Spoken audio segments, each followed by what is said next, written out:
ఉపాధి హామీ పథకంతో సమగ్రంగా గ్రామాల అభివృద్ధి సాధ్యమవుతుందని డ్వామా పీడీ రాజశేఖర్ అన్నారు. పులిచెర్లలో శుక్రవారం మహాత్మాగాంధీ జాతీయ గ్రామీణ ఉపాధి హామీ పథకం సామాజిక తనిఖీ బహిరంగ సభ నిర్వహించారు. ఈ సభలో డ్వామా పీడీ మాట్లాడుతూ ఉపాధి హామీ పథకంలో నీటి సంరక్షణ, పండ్ల తోట పెంపకం, చెరువుల పటిష్టత, గ్రామాలలో సిమెంటు రోడ్డు నిర్మాణాలతో గ్రామాల అభివృద్ధితో పాటు రైతులు ఆర్థికంగా ముందుకు వెళ్తున్నారని అన్నారు.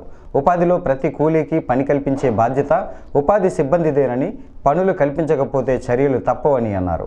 అనంతరం గత వారం రోజులుగా మండలంలోని 25 గ్రామ పంచాయతీలలో 2023 ఏప్రిల్ నుంచి 2024 మార్చి వరకు చేపట్టిన పనులపై తనిఖీ చేసిన డిఆర్పీలు తమ నివేదికలను వెల్లడించారు.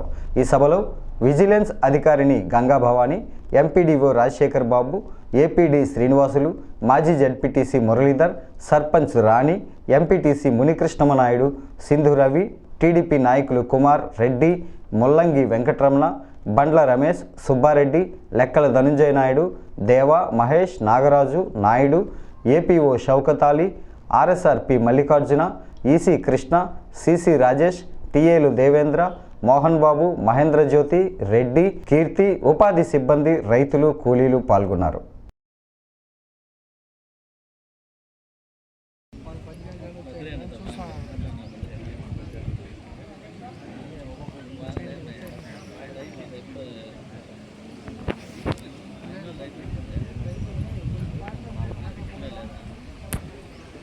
పని కల్పించారు. అందులో 37 కుటుంబాలు 100 రోజులు పూర్తి చేసుకోవడం జరిగింది.